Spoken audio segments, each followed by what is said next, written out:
Credit Suisse is facing allegations that it has been handling dirty money for decades.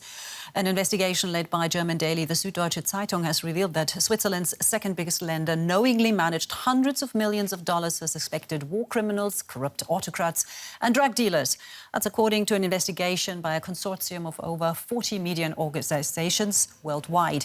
The Swiss bank says it rejects the insinuations about its purported practices. Let's talk about that now with DW Business. Rob Watts is joining me in the studio. Rob, what more can you tell us about that data leak?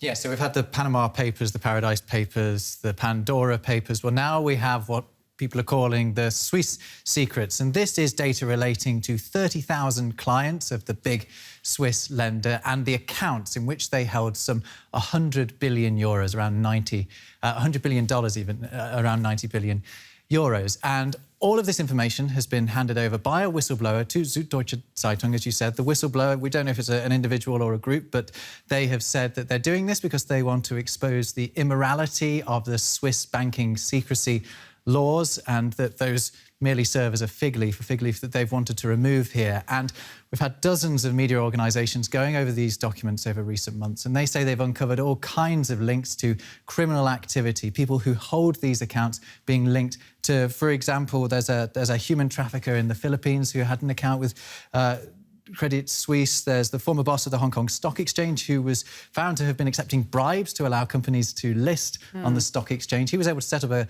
a Credit Suisse account some 10 years after being convicted of that and going to a high-security prison, but he was able to keep apparently tens of millions of dollars in this account. There's other criminal activity, there's money laundering, there's corrupt politicians, even an Egyptian billionaire who tried to arrange to have his girlfriend murdered. All of these people who were able to set up accounts or maintain accounts with Credit Suisse. Not the kind of clientele that one should be proud of. What's Credit Suisse saying about it? Well, Credit Suisse says that it can't comment on any of these individual cases precisely because of those very secretive Swiss banking laws. But it does say that it rejects allegations and inferences about its business practices.